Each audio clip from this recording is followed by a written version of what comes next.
James Joseph Wilson and Michael Jones, with their supportive young wives, had reached a plateau of success on their Combara properties, Budgeon and Combara. They had overcome the squalor and crime of their teeming English cities, London and Manchester, to live productive, prosperous lives with their families. They had become successful graziers at the remote, unforgiving limits of the new settlement. They played their part in building a prosperous nation on the dormant, undisturbed landmass that had only recently become known as Australia. You would think they had a future to look forward to, that they would just carry on. Alas, as I related in episode 4, Michael had shifted his family and prosperity to Musswellbrook, nearer to the New South Wales coast and established cities, only to be thwarted by a brain disease nobody could do anything about. He did not live to see himself established as a respected innkeeper. Elizabeth, his innocent country-raised wife, who had enjoyed the protection of a hard-working, trusted husband, could not see into Luke Conroy's dark heart and made a decision that meant years of torment. What about James Joseph, the former burglar, now a capable professional stockman, who had lived to old age but made fatal decisions in moments of weakness and misjudgment? As we viewed the Combara fields and walked around the Budgeon property, scarcely changed since James Joseph's and Michael's times, these thoughts occupied my mind. I called Combara and Budgeon sacred land when talking to Wayne Budgeon's farm manager, but I did not mean it in a religious sense. No minister of religion had consecrated it. No, I meant in the sense of something to be cherished and permanently internalised. It was the land where James Joseph Wilson and Michael Henry Jones had found redemption. Their child brides, Jane and Elizabeth Harris, were an essential part of that redemption. It is not too much to say that James Joseph and Jane Harris, Michael Jones and Elizabeth Harris established an ethos that would carry down through the years. The conversion of the mysterious Jane Harris, an innocent, illiterate Protestant country girl, had a critical influence, as I discussed later. The period of 1846 until the late 1850s was James Joseph's and Michael Jones's most productive years, either singly or together. But tragedy accompanied the success. James Joseph's wife Jane died on the 2nd of December 1852 at Rylstone. That was according to her burial certificate. We do not have a death certificate. The burial certificate also states that she was a grazier's wife, supporting a view that the former city thieves' farms were about wool production. She was only 24. The cause is not known, though she most likely died in childbirth. There was no reporting of sickness on the burial certificate. One can assume that with the difficult pregnancy, she had come down from the Budgeon holding to Rylstone to be with her parents. Where she is buried is not at all certain, and there is some dispute. Jane's burial certificate states the burial ceremony was performed by the Church of England, parish of St John the Baptist, Mudgee. One assumes she was buried in the Mudgee cemetery with a Anglican ceremony, but no such records have been found. Others suggest that she was buried in the Neville family cemetery near Rylstone. We were at the Neville cemeteries earlier in the trip. We're now at Rylstone Cemetery. We thought we'd drop in just to have a look. The Rylstone Cemetery is not likely to be the place where Jane Harris was buried, although it is not wholly out of contention despite the more reasonable competing claims. There is also no hard evidence for my assumption that Jane died in childbirth. It is merely that it was a common cause of death among women at that time. The difficulty for all claims about Jane's death is that the only documented evidence is the burial certificate, which states that, quote, Jane Wilson, aged 24, grazier's wife, died on December 2 and was buried on December 4, 1852. The ceremony was performed by Reverend James Gunter of the parish of St John the Baptist, Mudgee, unquote. Why would Mudgee's officials enter this quite specific information if it weren't true? The burial certificates suggest that Jane's condition, whatever it was, caused her sudden death in Mudgee, which meant that without the presence of family, the burial was hurried. There is one slim reason Ralston Cemetery was not wholly out of contention. We did not know it when we drove into the cemetery, but Jane's parents are buried here. If Thomas and Patience Harris had had anything to do with Jane's burial, surely they would have had her buried here rather than at the private cemetery not so far away.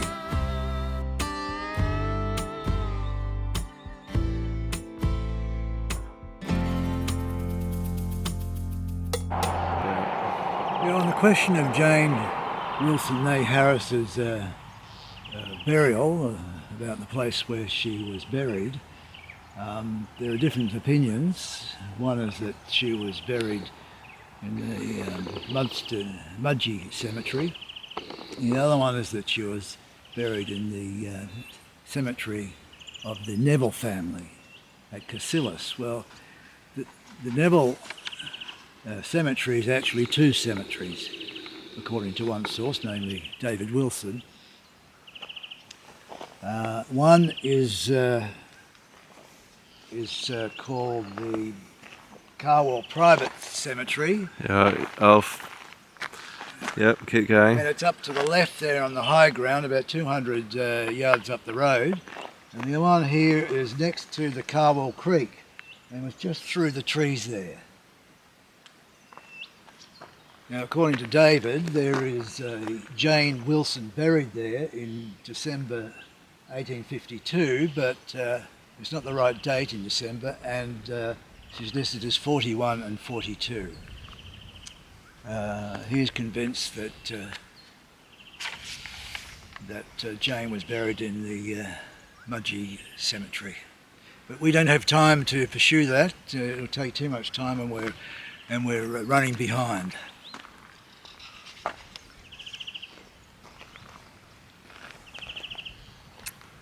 So,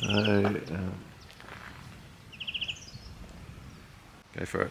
Right, the Neville family, I forgot to mention that the Neville family cemeteries are actually 10 kilometres from Ralston on the Cudgegong Road. So in that direction is Ralston, about 10 or 11 kilometres away. So, here we go.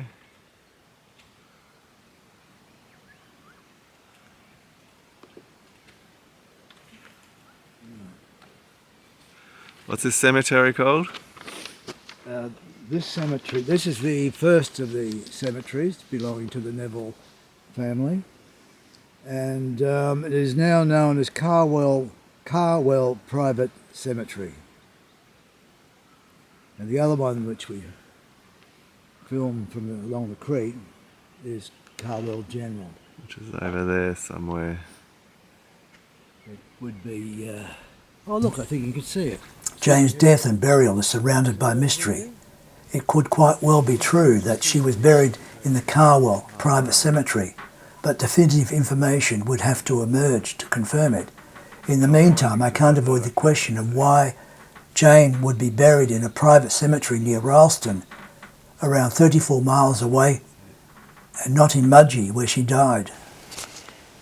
Jane's death was clearly a blow for James Joseph. He had lost a dear wife, and he had to manage his 4 children on his own, though it is likely Jane's sister Elizabeth Jones on the adjacent property was a big help. By 1858 he had had enough. In the meantime he had made contact with Thomas Sinden, who ran his holding Carabare north of Combara and Budgeon and about 30 or 40 kilometres west of Coonamble. Sinden was a wheeler and dealer with considerable assets. James Joseph would work for him as a stockman. Since Thomas Sinden plays a critical role in James Joseph's life, it is necessary to add some information about him. Sinden's run, or cattle station, was called Carabare. It was around today's Quambone and about 30 miles to the east of Coonamble. Carabare held at times vast numbers of cattle. No doubt the contact between Sinden and James Joseph was due to James Joseph's experience as a stockman. But as it turned out, James Joseph became more than a hired hand. We'll come back to Sinden and his forced entry into James Joseph's private life. In 1859, James Joseph is on the Mudgee district's electoral roll. The record says his residence is at Menard. Now, on the maps, Menard is a few miles north of Mudgee. And Menard is actually the name of Henry Cox's farm.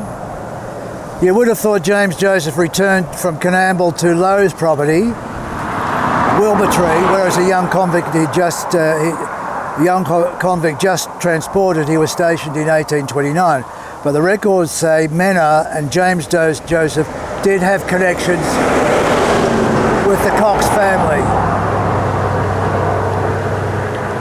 Well, it's a bit of a... Yeah, just this is the country. This is the country that the farm was in.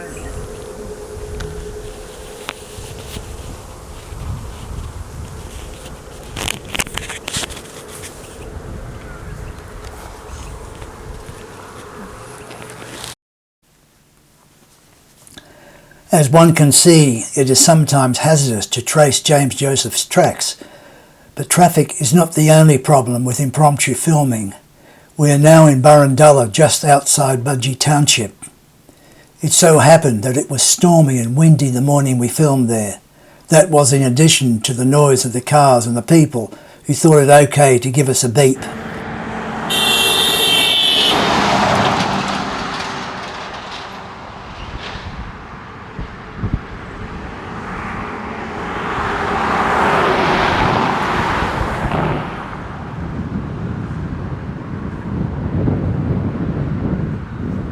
Find anything? Yes, I have a feeling that that's the remains of his hotel.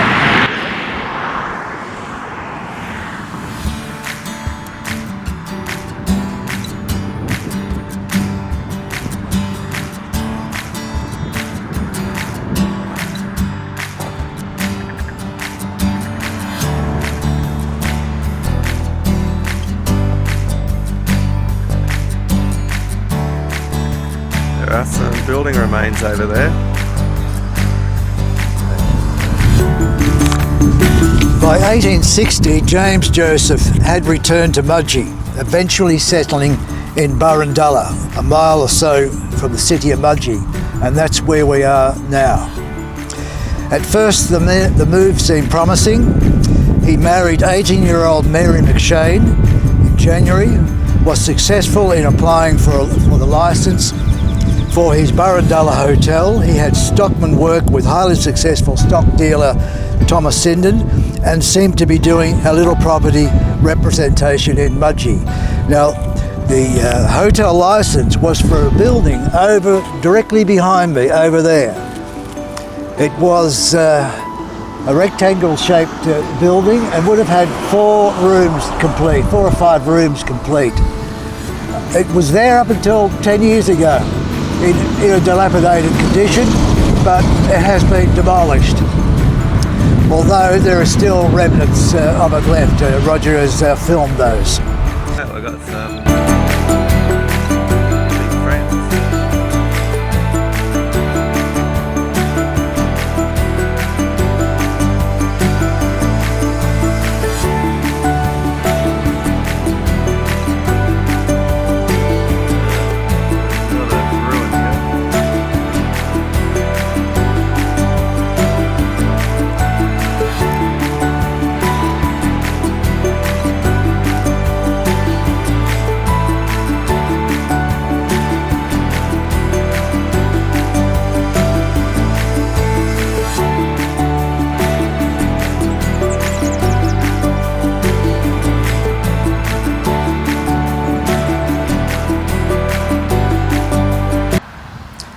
When we passed through Mudgee more than 10 years ago, I took photos of the hotel in a very broken condition.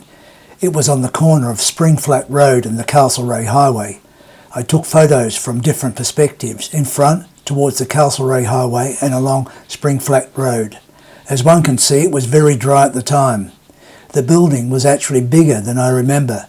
In its kept condition, it would have given a good impression of James Joseph's success as a grazier and stockman.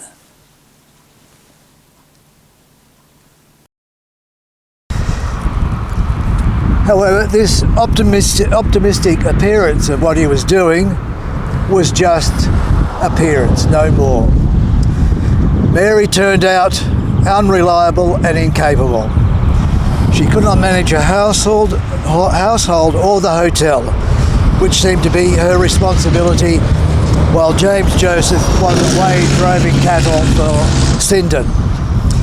Twice in the following years, hotel patrons robbed her. The second time, two robbers getting off with a haul because Mary ran into town to fetch police. That is about 1.5 miles into town. Twice, James Joseph had to advertise that he would not pay debts for those debts that Mary incurred in Mudgee. Mostly to do with dressmaking. Over the following 10 years, Mary gave birth to 5 children for which we have records. Only one survived, Severo Julio, the rest dying within months from dysentery, convulsion and fever.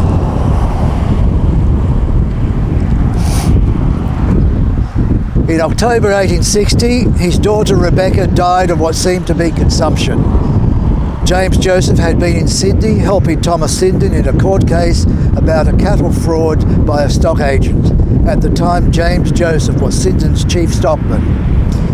We also learned during the court case that James Patrick, James Joseph's son, was part of the group of stockmen managing the cattle which were at the centre of the fraud. Rebecca had been left in the charge of Mary.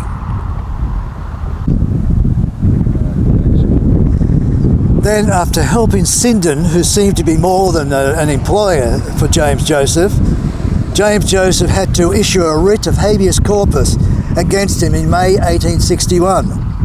His second daughter, 14-year-old Mary Ann, now pregnant by Sindon, had left the parental home to live with him. It seemed the relationship started while James Joseph was still on his Budgeon holding. That would make Mary Ann 11. The writ failed and Mary Ann refused to leave Sindon. It must have been torment for James Joseph because Sindon's property was close enough for him to hear Mary Ann playing the piano and to see her moving about. And that would have been a property somewhere here.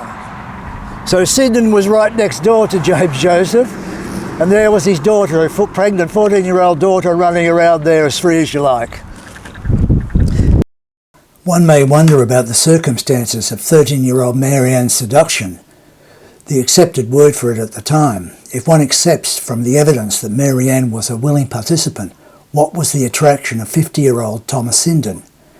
I suggest in my book, Prison Halt to Redemption, that Thomas Sindon was very much like her father, with the difference that Sindon was very rich, very successful, and a rather flamboyant identity in Mudgee.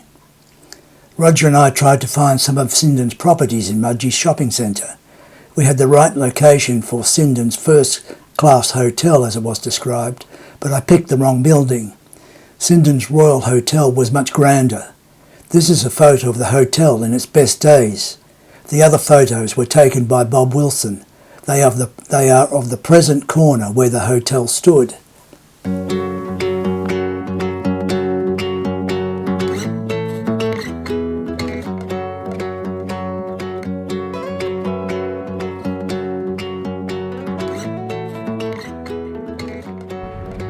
Now the corner of Market and Lewis Street, we're now in Mudgee, around there on your left. There was Thomas Sindon owned a first-class hotel, and it could be this one. It looks quite old here. It's called Houston's Hotel.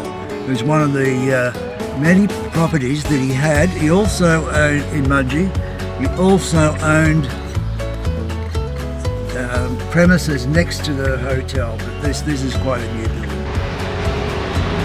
Right, continuing down central Mudgee, we're going to turn left into Church Street. This is the main street, and Sindon owned three, to quote from the documents at the time, 3 brick-built veranda cottages, and one was occupied by Sindon himself.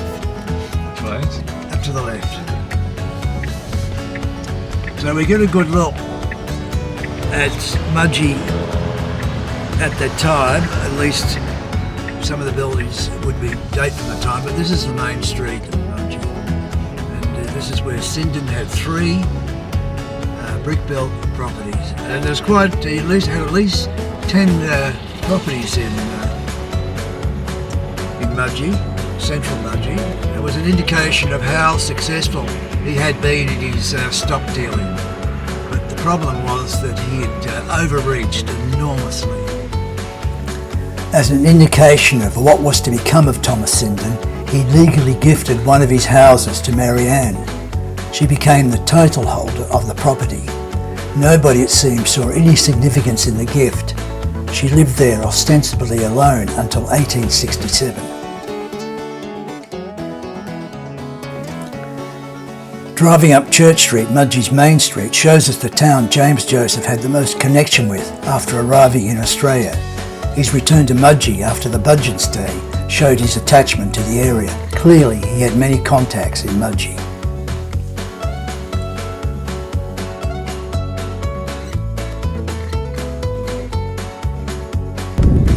Anyhow, worse was to come.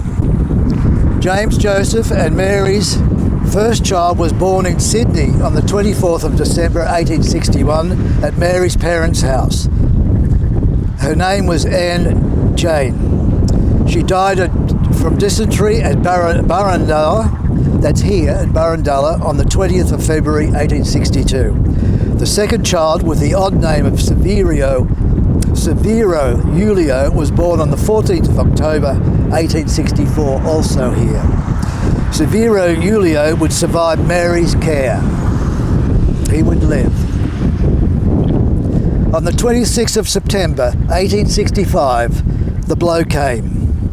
The Maitland Mercury and Hunter General Advertiser reported that on the 21st of September, James Joseph, late of Burundalla, publican, now of Mudgee, was out of business. Liabilities £91, 1 shilling and 8 pence. Assets £8. The wind and the traffic noise necessitated recording over this section. James Joseph had gone guarantor for his friend Thomas Sindon, whose enormous stock business had collapsed. Sindon had taken his daughter and bankrupted him. Thomas Sindon and Mary Jane is a separate story which cannot be told here. It is enough to say that Mary Ann never left him, bearing him 3 daughters in Sydney where they had fled. James Joseph was now cut loose. He spent the following years wandering with his family, mainly in the area south of Mudgee. It is not always clear where and who owned the residence. We will now follow James Joseph to his end.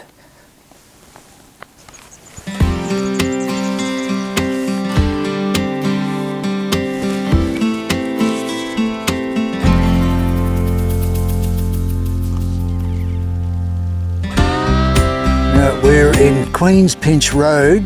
It's about 2 kilometres from the Castlereagh Highway. We're turned off to the left. From 1867, directly after James Joseph's bankruptcy, to 1879, James Joseph is recorded as having a house and land in Bacobal Road, South Mudgee, with SJW as resident. SJW is no doubt his son Severo Julio, who was just 3 years at the time. Now the property is actually along that border in a square, and that homestead up the top is probably the homestead of the present owners. Now this seems to be some sort of cover, though for what purpose it is not clear. During this time, James Joseph is recorded living at Apple Tree Flat, Mullamuddy and Broomby for part of the time. He's recorded in Golgong in 1873 and 1874 and also in 1878, ostensibly taking part in the Golgong gold rush. He is listed as farmer and butcher. It also seems likely he stayed some of the time with his son Charles, who also had a farm in Bocobel Road.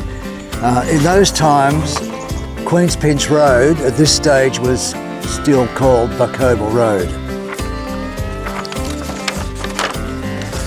Now, to confuse matters more, from 1878 to 1881, Severo Julio is recorded as residence in a house and land belonging to James Joseph Wilson at Broomby in 1878 and 1881. Broomby was about halfway between Apple Tree Flat and Mullamuddy on the Castlereagh Highway. As we have seen, the recorded details apply to house and land in Bocobel from 1867 and 1879. Perhaps it is the same property, but we can't know it from this distance. And it's coffee time, right? Yes, coffee time. What time is it? Whoa, it's after 3:30. That's heresy. Yes. Got to keep to time. Where are we going to have coffee? Near Mudgee. We're not far from Budgeon, No, we're eh? not far from Mudgee, no. All right, let's get... We're close by the Castlereagh Highway. In fact, we're beside it. It's not so far to go to Budgeon in that direction. Now, James Joseph is recorded as staying at two places along the Castlereagh Highway within 2 kilometres of each other. From 1869 to 1870, James Joseph is recorded as a resident at Apple Tree Flat. That's 2 kilometres back that way. We're at Mullamuddy here. His daughter Agnes Maud was born on the 22nd of June 1870. She survived 8 months. At the same time, James Joseph is recorded as having house and land at Bocobel. His occupation is stated as butcher.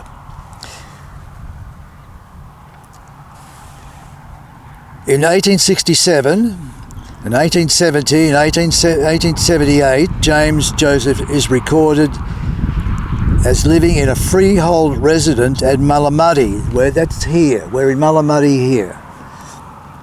His second child, Rose Jane, was born on the 6th of December 1867 and she died after 2 months.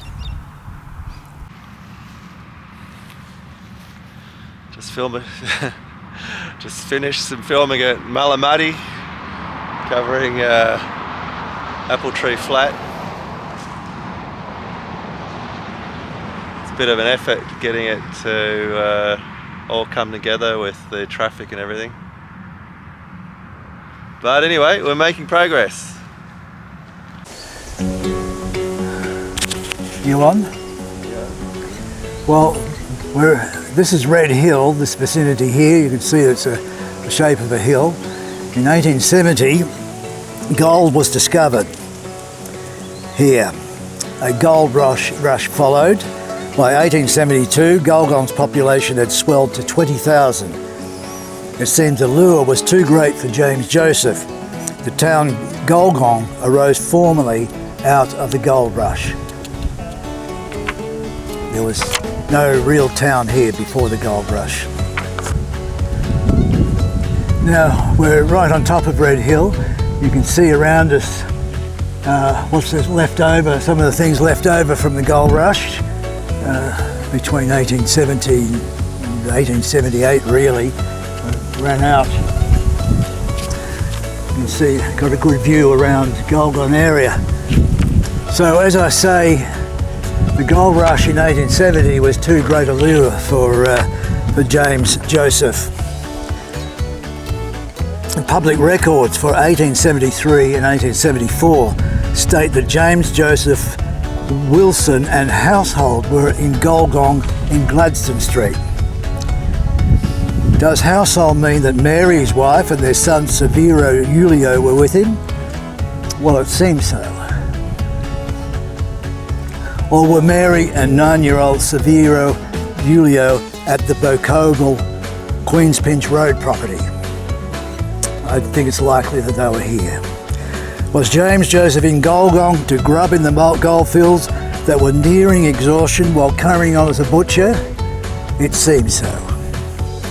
James Joseph's grandson Percy said his grandfather spoke about his experiences on the goldfields, which seemed to suggest he was more than 2 years in Golgong. Significantly, Mary gave birth to their last officially recorded child, Agnes Maud, in 1870, while she had been regularly having children until then.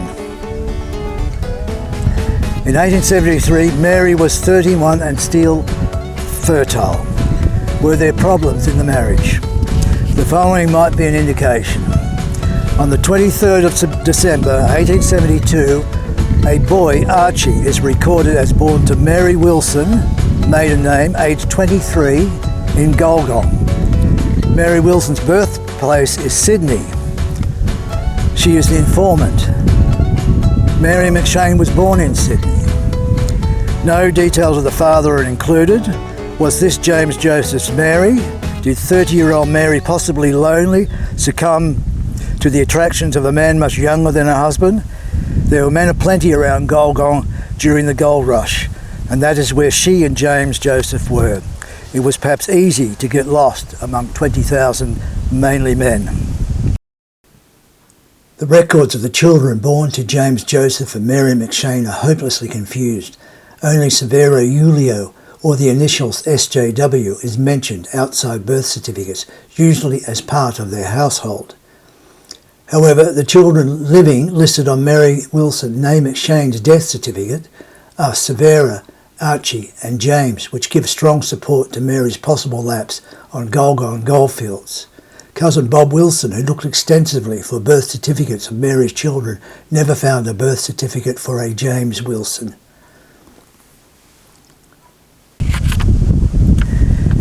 In 1878, James Joseph is recorded on the electoral roll as in residence at Wall's Paddock near Golgong. James Joseph was back on the goldfields, quite clearly. In 1875, the Sydney Morning Herald reported that the reef Wall's Paddock was in full work, and each of the late crushings have given good payable results. But by 1878, the reefs had disappeared. It was a futile exercise. Where was James Joseph after 1878?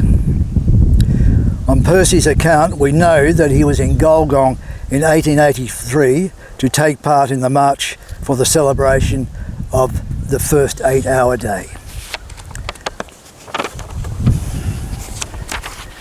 1883 was the last record we have of James Joseph in the Mudgee Golgong area. We note that grandson Percy Wilson made no mention of James Joseph's wife, Mary, being with him. Indeed, Percy never mentioned a second wife to his children.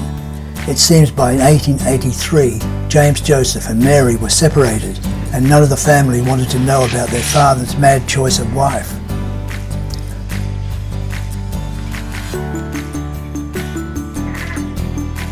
The remnants here of the Red Hill Gold Rush now give a rather clean, peaceful appearance. These photos of Golgong show how primitive living was around the time 20,000 prospectors descended on the place.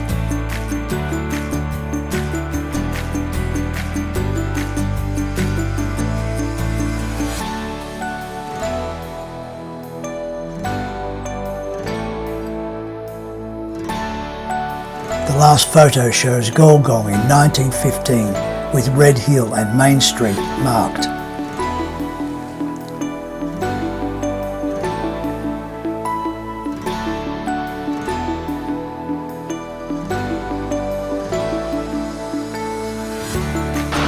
It's quite an attractive street, isn't it? It's one of the oldest streets. This was the busiest street in Golgong in the 1880s.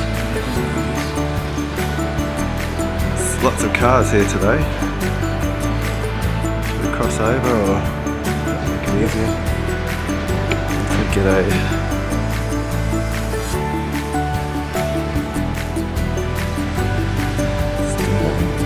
main street. There we have the general merchants and traders. Alright, where are we now? We're in Merton Street,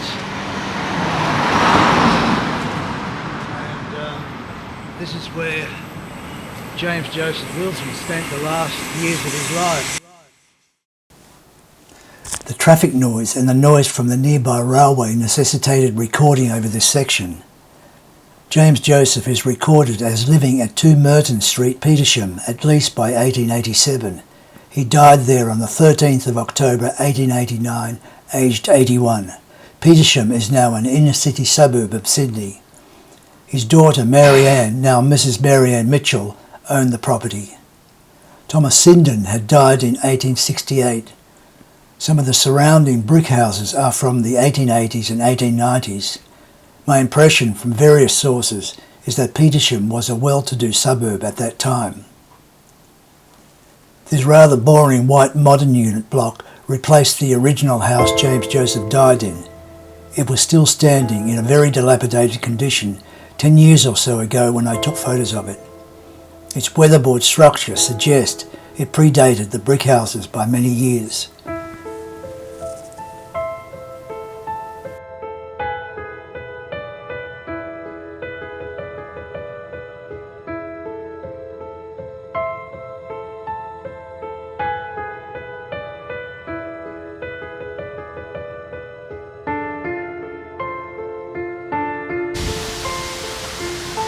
Here I am at Rookwood Cemetery, at Rookwood.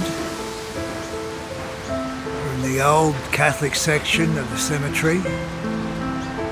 It's where James Joseph Wilson is buried. Now, it's not an easy grave to find. I'll give you some directions. Now, it's right at the border of East Street. On this side I'm pointing to, and on that side is Railway Street. And it's Section F, and it's grave 140. You come down here, you can see up the top there the Chapel of St. Michael the Archangel. And you have to drive around that and then take the dirt road down to the far end.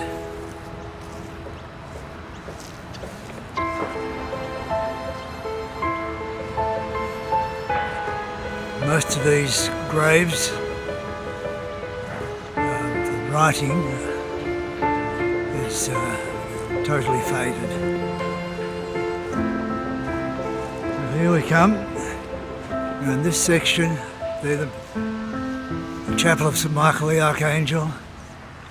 This is where James Joseph Wilson came to rest.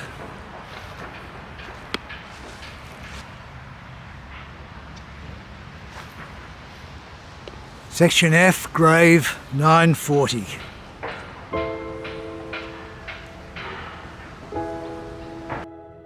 James Joseph's death certificate says he died of senile decay. He died a Catholic priest presided over the Catholic burial ceremony. He was laid to rest here in the Catholic section of Rookwood Cemetery. James Joseph's convict documents list him as Protestant.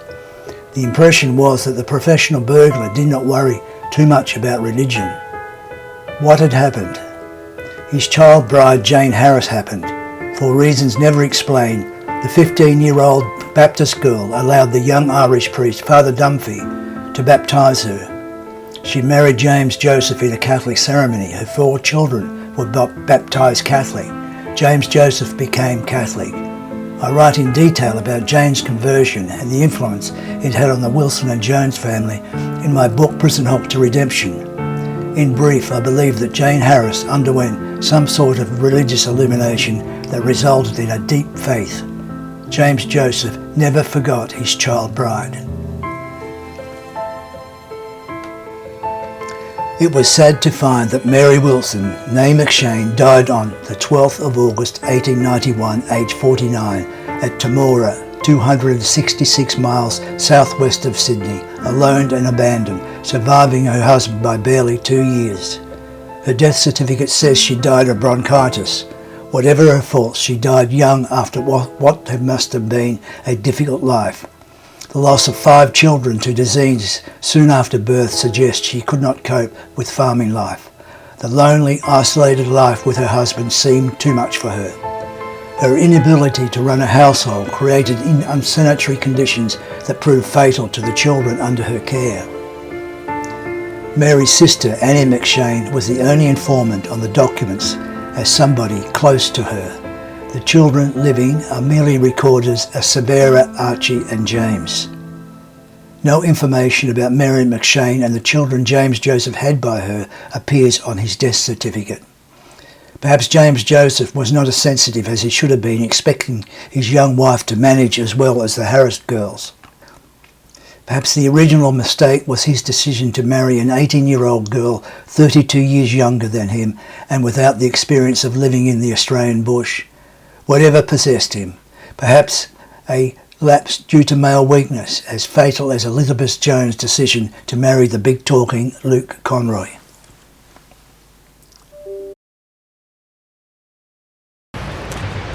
And we shall say goodbye and farewell to James Joseph.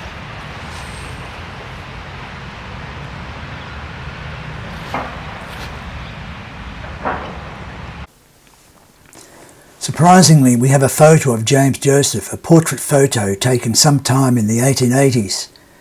Percy Wilson, remembering his grandfather in 1883 when he was 10, said he was, quote, a fine figure of a man with the bearing of a country squire, unquote. Indeed, this photo supports Percy's impression. James Joseph's sartorial elegance can be compared with the Fathers of Federation as they appear in many photos. Of course, we don't have a photo of Jane Harris, but we may form an impression of what she looked like from photos of her parents, Thomas and Patience Harris, Elizabeth her sister, and her niece Mary Jane Jones. First there is Thomas with the confident bearing of a successful farmer, followed by his neatly dressed wife Patience.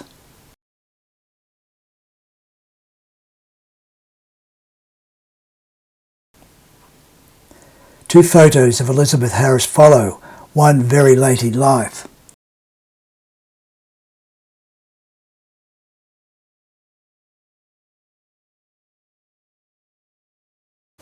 Finally, we have two photos of Mary Jane Jones, a daughter of Michael Jones and Elizabeth Harris, one in midlife and the other in old age. It would not be too much to say there is a striking resemblance between mother, daughter and granddaughter. As a final reflection on my great-great-grandfather James Joseph Wilson, I wonder what would have gone through his mind in the 1880s while he strolled along the main avenues of Sydney. When he set foot on shore in 1827, the colony numbered about 39,000 people. In 1889, the Australian population numbered just over 3 million. Through the years, during his visits to Sydney, he would have witnessed a breathtaking rate of change. He would have seen those main streets, George, Pitt, Elizabeth, Bridge, Hunter, King and Market streets, discard their wooden buildings and improvised businesses to replace them with 4- and 5-storey sandstone buildings, many of which would become monuments to Sydney's growth and present world status. What would he have thought as he wandered around busy Circular Quay and watched the ferries depart for destinations around the harbour? Was the image of the Prince Regent in his mind as he stared at the wharves now covering the spot where he came ashore? James Joseph Wilson and those like him had a singular experience. From the squalor and crime of the teeming city of London, he had been exiled to the other side of the world to play an indispensable role in building a new nation. In 1889, after a praiseworthy contribution and the heritage he left to his descendants, he could have been content that his new nation, with its vibrant, modifying British culture, was thriving.